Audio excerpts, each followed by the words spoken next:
Hari ini semua alam pesantren terus berdiri tegak di bumi Kuningan ini berawal dari impian dari semua kubaro syuyukh ma'ad. Antum hadir di debat ini berawal dari impian. Anak hadir hari ini berawal dari impian seorang ibu di belakang panggung kecil. Dan ternyata ketika kami roadshow dari Sabang sampai Merauke, kami capture itu impian-impian dari para santri di negeri ini. Dan salah satunya muncul di tayangan audiovisual berikut ini.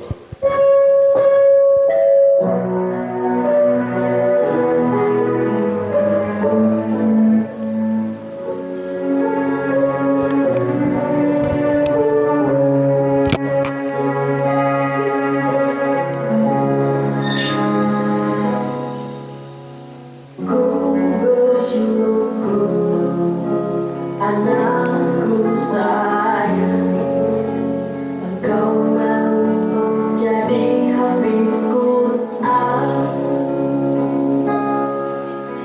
Syukur tak tertahan mendengar tekadmu sayang. Ku restui engkau untuk berjuang di pesantren. Kuatlah sayang, yakin Allah pasti kabulkan mimpi yang kau tanam. Antum bisa lihat, ini adalah santri-santri mungil yang dia tes baca hafal Al-Quran, disaksikan ayah bundanya dan disaksikan oleh para orang tua serta disaksikan kiainya. Impian dari ayah bunda ini adalah dia merindukan penghafal Al-Quran di rumahnya, dan impian sang anak ini adalah dia merindukan pelukan hangat dari orang tuanya saat dia menghafalkan bait-bait Quran. Sampai dia berlinang air mata menghafalkan bait-bait Quran itu karena dia punya impian. Impiannya adalah memberikan mahkota terindah untuk orang tuanya. Kenapa saya katakan ini, people? Banyak orang mengatakan kepintaran akan menjadi ilmuwan besar. Mereka keliru. Kepintaran itu adalah karena faktor karakter. Lagi-lagi, kenapa Riyadul Huda ini berdiri tegak sampai sekian tahun lamanya? Karena ingin melahirkan karakter-karakter hebat seperti penghafal Al-Quran tadi. Karena setelah izin dari Sekretariat Negara dan izin dari Kementerian Informasi dan Komunikasi, hari itu di acara G20 di Bali, kami MC di sayap kiri. Di situ ada satu acara namanya Simposium Nasional bersama tamu-tamu negara di Indonesia dan juga tamu-tamu dari negara lain. Apa yang muncul hari itu, people? Di screen itu akan muncul hari itu karakter-karakter di dunia, dari lembaganya, dari orang-orangnya, muncullah screen itu. Kami izin ke Sekretariat Negara untuk mengcapture gambar ini dan dikirimkan ke seluruh titik di negeri ini, salah satunya di lembaga pendidikan. Kalau antum melihat di screennya G20 di Bali, tanpa ada media hari itu, dan kami diizinkan mengambil gambar ini, ternyata negara pertama yang peringkatnya paling tinggi, yang insannya berkarakter menurut mereka, lembaganya berkarakter, adalah Amerika Serikat. Amerika Serikat itu 11,5%, paling tinggi dibandingkan negara Jepang 10%. Saat itu muncul lagi negara lain, Korea Selatan hampir sama dengan Amerika 11,5%. Dan setelah itu Malaysia tetangga kita 2,1%, Singapura 7,2%. Pasti antum semua lagi nunggu kira-kira Indonesia berapa persen. Menurut antum lebih tinggi apa lebih rendah? Kita sebagai tuan rumah di G20 di Bali hari itu, ternyata dimunculkan di screen hari itu bahwa setelah Amerika Serikat, Jepang, Korea Selatan, Malaysia, Singapura, Indonesia peringkatnya adalah 1,55%. Lebih tinggi apa lebih rendah? Lebih rendah daripada negara-negara lain, people. Kalau antum mengatakan, Pak Happy, mana buktinya? Saat itu kumpul lagi di acara KTT Asia kemarin, kami capture lagi satu gambar lembaga pendidikan di Indonesia Mas Menteri hadir di situ kawan.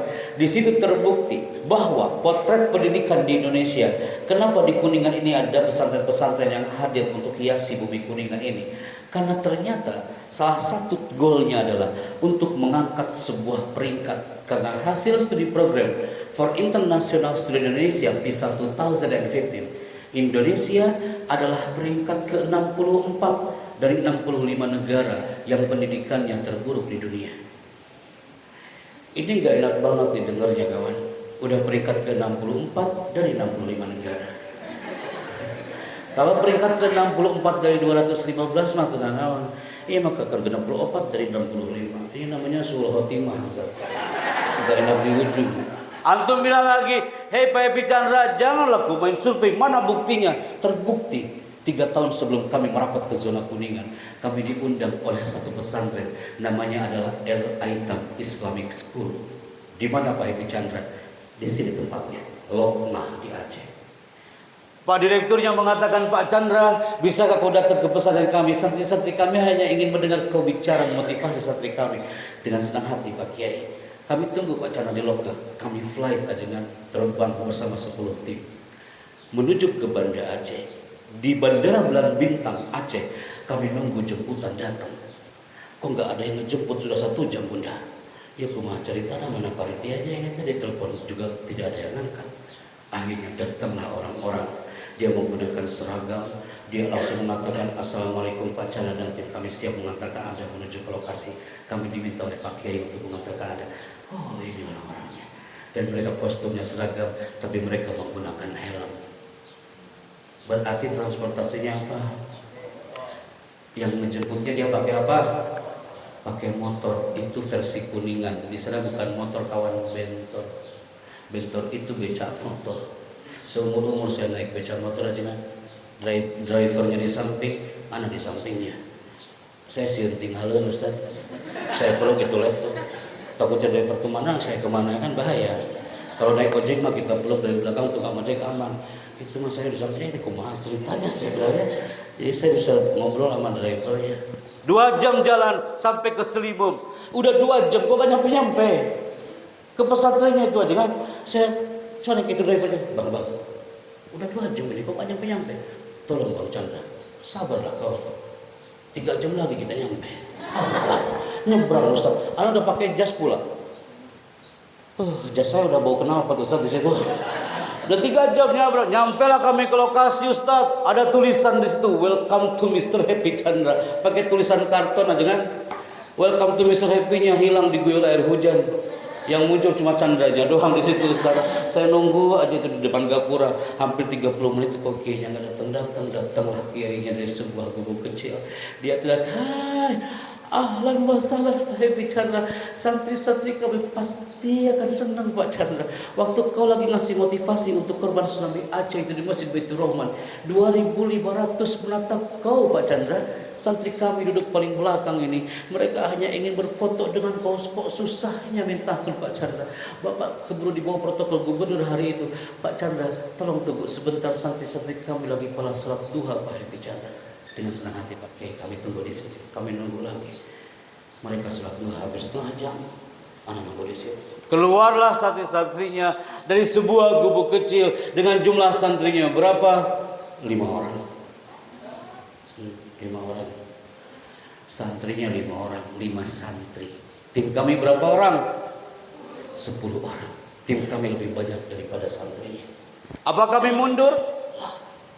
Maka ketika antum mengatakan Pak Happy pada kami masih kecil, santri kami tak banyak Pak Happy Chandra. Yai, hada aksaru minhum. Mereka santrinya hanya 5 orang.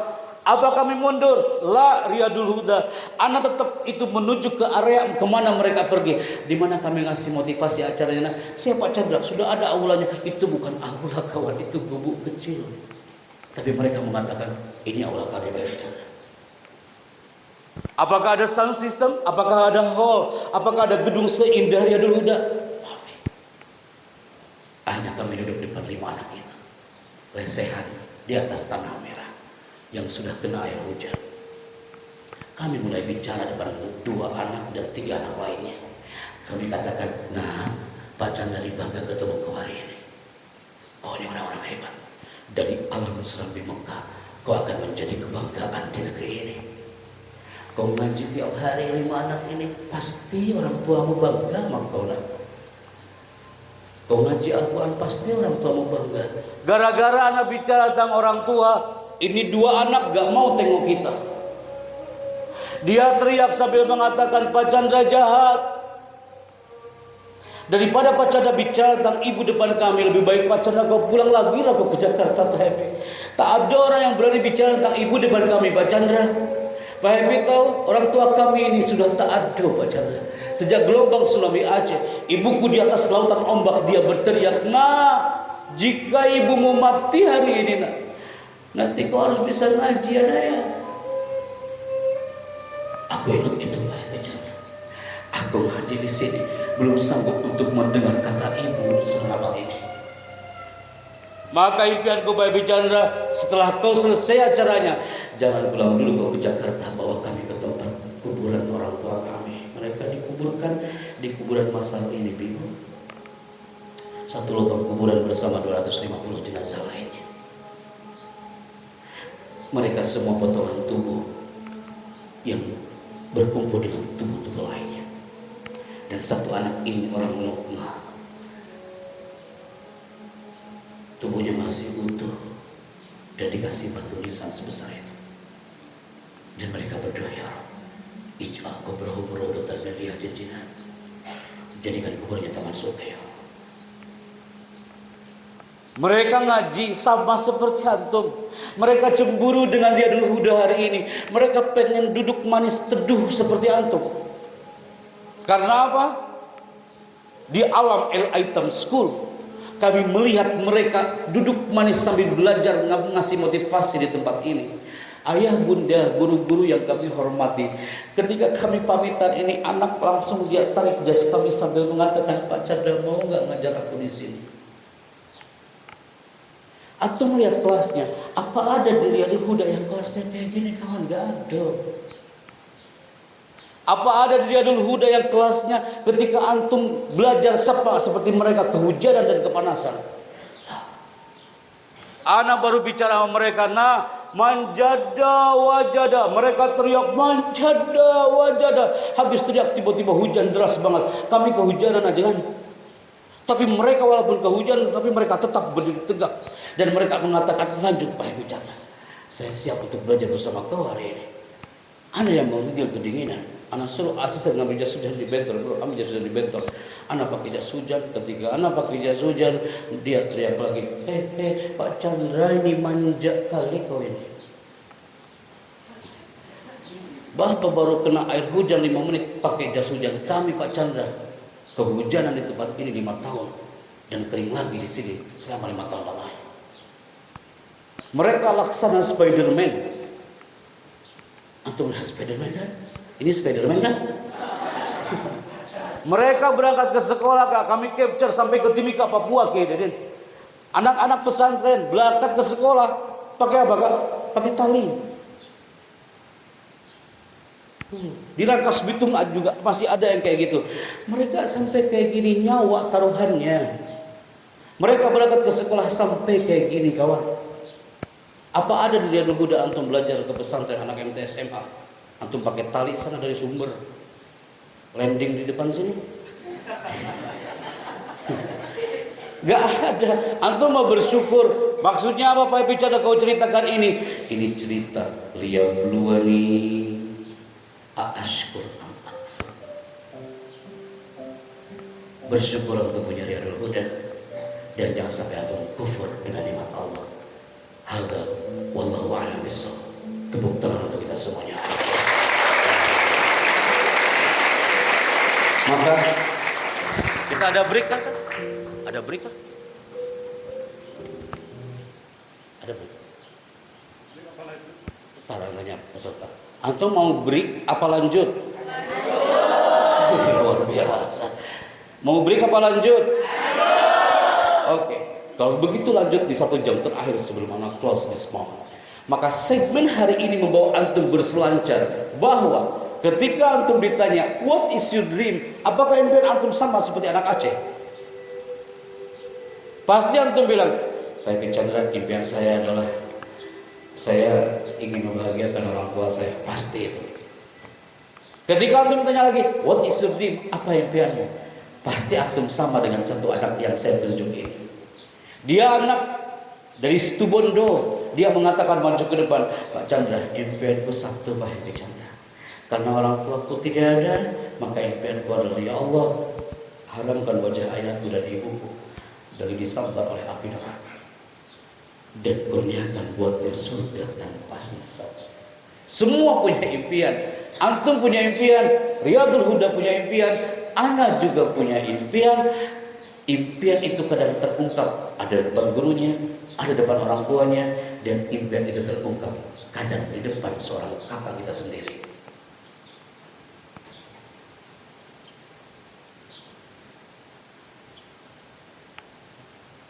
Hilang suaranya.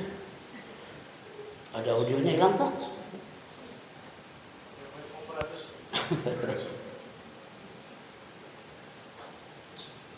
Bisa set.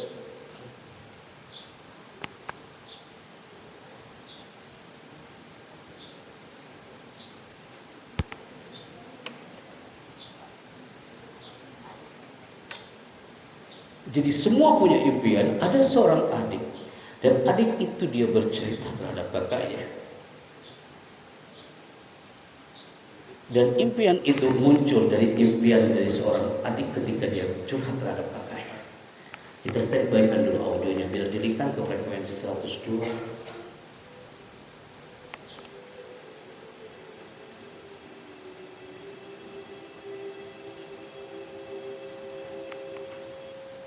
Mbak Vera, saya buatkan kembali.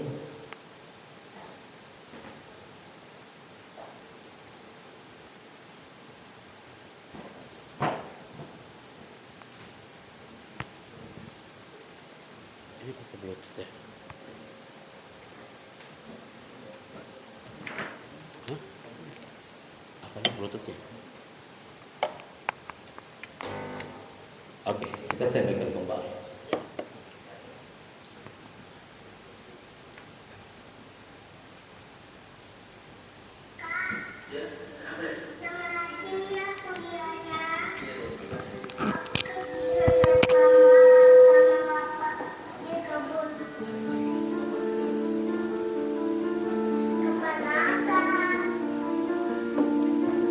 Mana sob? Nganter bapak di rumah sakit. Oh, kok apa? Terus semua handphone bisa, kenapa handphone kan beres udah langsung kan. Masya Allah. Allah Yasmi.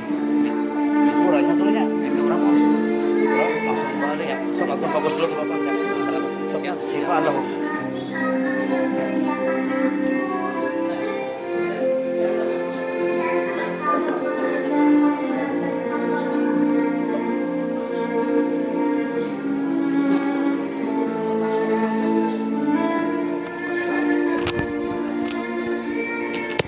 Antum pernah lihat gak kan? Dia adik curhat depan kakaknya tanpa sepengetahuan orang tuanya. Seperti anak tadi, dia curhat di depan semuanya karena semua punya impian. Dari cerita-cerita ini, kita bisa menyimpulkan kepada semua people bahwa semua yang hari ini hadir pun punya impian yang selalu diiringi dengan doa. Di saat pandemi, banyak impiannya kandas. Pertanyaannya, antum saat pandemi Covid, antum tetap di pesantren apa di rumah? Di pesantren apa rumah? Banyak antum yang standby di rumah, tapi tetap kami melihat Riyadul Huda ini tetap mempesona walaupun di tengah pandemi Covid-19 hari ini, betul? Impian tetap on. Kita bisa belajar dari satu impian dari orang-orang di awal pandemi Covid-19. Kami diberi amanah untuk menuju ke satu titik, memberi motivasi di awal pandemi loh Kak. Maret 2020 di beberapa pesantren di sini tempatnya. Ada yang tahu nggak ini bendera mana? Ada yang tahu? Jangan sampai ini kau katakan bendera kuningan. Ada yang tahu nggak Kak? Riyadul Huda ini bendera mana? Nah, awal Maret 2020 saat pandemi kami merapat ke satu titik ini. Ini bukan bendera Brazil, apalagi kau katakan bendera Zimbabwe. Ini adalah bendera kebanggaan orang-orang yang tinggal di Kepulauan Solomon. Awal Maret ajengan kami merapat ke sana, ke Kepulauan Solomon, untuk memberikan motivasi ke beberapa lembaga di Solomon. Ketika landing di Solomon, apa yang terjadi? Saya baru tahu kalau ternyata Kepulauan Solomon itu adalah negara termiskin se-Asia Pasifik. Kayak gimana sekolahnya Pak Bicanda? Kayak gimana orang-orangnya? Kayak gimana pesertanya? Nah, orang-orangnya. Atau kalau lihat, mereka nggak punya kostum secantik kalian hari ini, nah. Mereka menggunakan kostum ala kadarnya dan sangat sederhana. Ini kelasnya, ini kostum mereka, dan mereka merapat di satu titik di aula yang sangat sederhana. Ketika kami datang ke sana, kami tanya kepada mereka, apa yang membuatmu terpuruk, wahai Solomon people? Mereka mengatakan, Pak Chandra, kami terpuruk bukan karena COVID-19. COVID-19 that easy for us. Mereka terpuruk itu bukan karena corona, tapi gara-gara apa? Gara-gara ada sebuah pohon yang besar di tempat ini, people. Ini pohon sumber penyakit, ini pohon sumber wabah. Mereka harus jaga jarak dengan pohon ini karena di sini sumber penyakit. Sekian tahun lamanya mereka harus jaga jarak, ngajinya harus jauh dari pohon ini, sholatnya harus jauh dari pohon ini. Akhirnya apa yang mereka lakukan? Mereka di pertengahan Ramadan, saat COVID-19 melanda negeri ini dan melanda dunia, mereka mengatakan, Pak Chandra, kami akan menghancurkan ini pohon tapi tanpa dengan alat. Mereka tak punya gergaji, mereka tak punya alat digital cutting untuk menghancurkan pohon ini. Akhirnya apa yang mereka lakukan? Seluruh warga Solomon yang muslimnya hanya 3%, 97% mereka non muslim. Yang 3% itu mereka buat saf paling depan menghadap ke pohon ini. Apa yang mereka lakukan, Bible? Mereka teriak di depan pohon ini sambil mengatakan, yang muslim, dia mengatakan apa? Ya Rabbana innaka khairul musta'an. Hanya kepadamu kami minta tolong. Wa innaka khairul mustaka. Hanya kepadamu kami mengadu, ya Allah. Kami yakin dengan teriakan ini pohon ini akan tumbang dan hancur. Mereka berteriak selama 40 hari 40 malam. Hanya dengan teriakan itu pohon ini hampir tumbang dan hancur. Biidznillah azza wa jalla, the magic of word. Kekuatan kata-kata, kekuatan teriakan itu bisa menembus jutaan hormon. Antum bicara depan siapapun itu bisa menembus sekian hormon orang yang mendengarnya. Ini pohon tumbang hanya dengan teriakan, semua atas izinnya, my people. Belajarlah dari warga Solomon. Mereka terpuruk tapi mereka punya percaya diri yang tinggi, tapi tidak seperti ini. Ini bapak lagi ngapain, nah? Ini bapak lagi ngapain? Sebentar, putri yang jelas melihat layar. Ini bapak lagi ngapain, nah? Antum tanya, Pak Bicanda, apa hubungannya Solomon dengan bapak ini?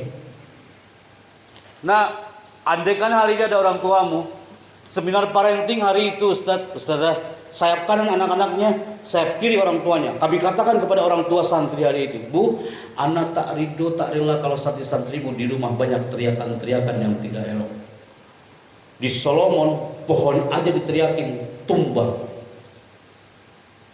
Apalagi manusia, apalagi buah hatinya, apalagi anaknya. Ketika ada seorang bapak, dia teriak depan anaknya, nak, aku benci sama kau, lebih baik kau pulang lagi aku ke pondok. Aku benci. Oh, dia teriak-teriak. Satu kata teriakan, teriakannya tidak elok didengar dan teriakan itu negatif. Satu kata teriakan itu mampu membunuh jutaan hormon anak itu. Pohon aja bisa tumbang, apalagi manusia. Belajarlah dari bumi Solomon, people. Wahai santri-santriku, sampaikan salam takzim kami untuk orang tuamu. Belajarlah dari bumi Solomon. Di bumi Solomon memang terpuruk, tapi di rumahnya tak pernah ada teriakan. Tenang dan tentram. Yang muncul di Solomon adalah percaya diri yang tinggi. Dia mengonkan jiwa raganya. Dia punya 3 kunci untuk menjadi insan yang nafi' lil ummah di bumi Solomon. Apa itu Kak? Yang pertama, bisakah kita belajar dari Solomon? Orang-orang Solomon itu Kak, dia punya 3 kunci. Yang pertama, apapun yang terjadi dia lakukan dengan mind. Yang kedua, orang Solomon itu punya kunci yang kedua Kak.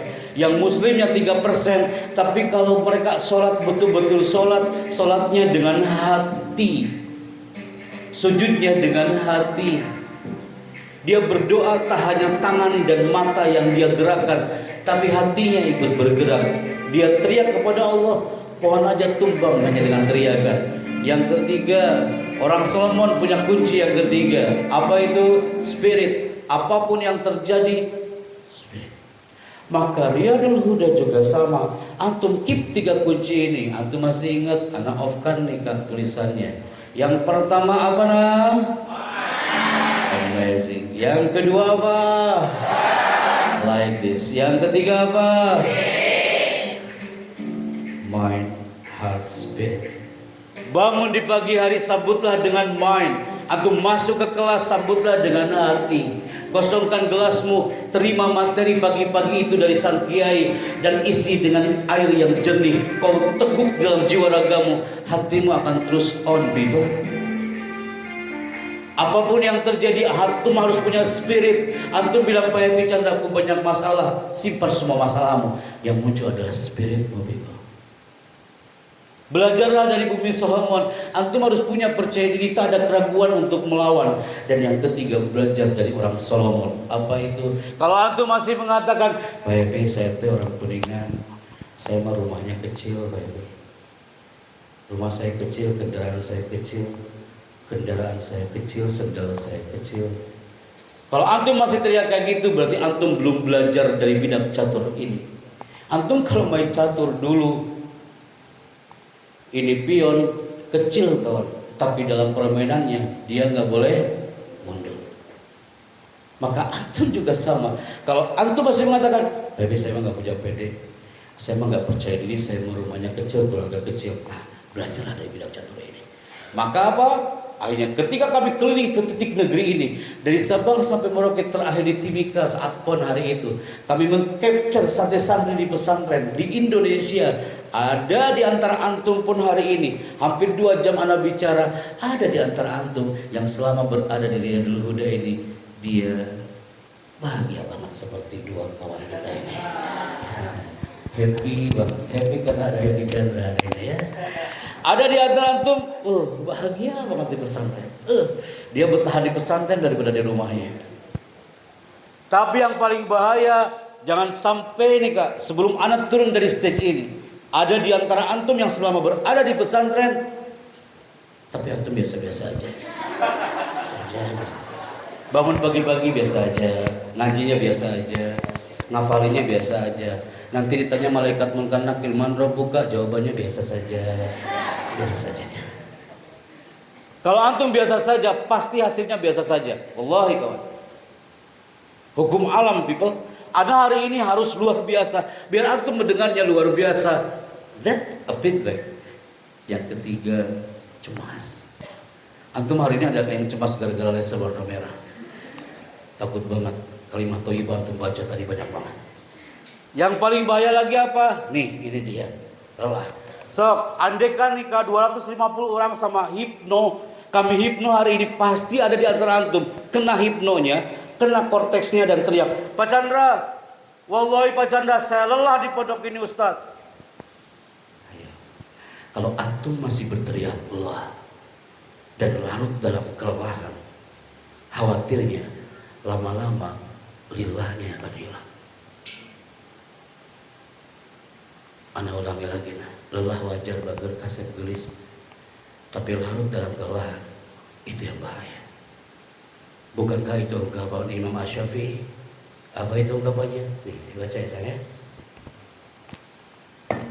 Pegang mikrofonnya Kak. Tenang nak, tenang. Silakan dibaca. Ini ungkapannya. Bila kau tak tahan lelahnya belajar, maka kau harus menahan perihnya kebodohan. Ungkapan siapa itu, Dak? Imam Syafi'i. Kasih ke sampingnya? Kasih ke belakangnya kah? Kasih ke belakangnya. Pasti yang deg-degan adalah yang di belakangnya. Kasih ke samping kanan. Samping kanan kawan. Samping kanan. Pasti yang deg-degan adalah samping kanan, betul? Kasih ke depannya. Kasih ke depannya lagi kah? Pasti antum bilang, pasti ke depannya. Enggak, kamu yang bicara, nah. Angkat mikrofonnya. Assalamualaikum. Assalamualaikum. Ana assalamualaikum ke waalaikumsalam kawan. Assalamualaikum. Waalaikumsalam. Good one. Namanya siapa? Maya Dari mana Maya? di Santana. Di mana itu Ustaz? Kau hidup di kaki Gunung Ciremai? Amazing. Saya suka suasana pagi ini. View-nya gunung. Biasanya di sana view-nya perkotaan, gedung-gedung. Anak indah banget di sini. Apalagi kau melihat kau Maya dari gunung juga kan? Mau pinjam mikrofonnya satu lagi? Ada mikrofon satu lagi kah? Oh, afwan. Maya, urusan kita belum selesai.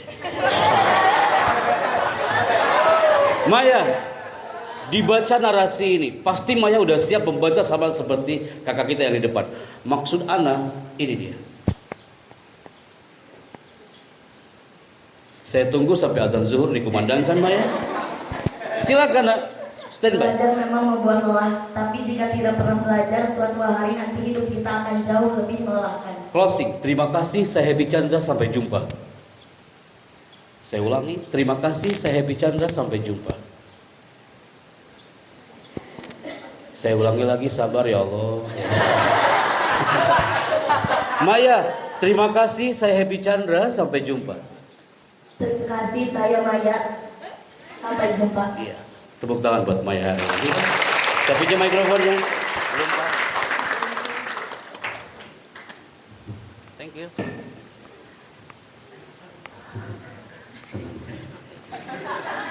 Terima kasih Ustaz. Dikasih jalan pulang cocok, anak udah ada di mana?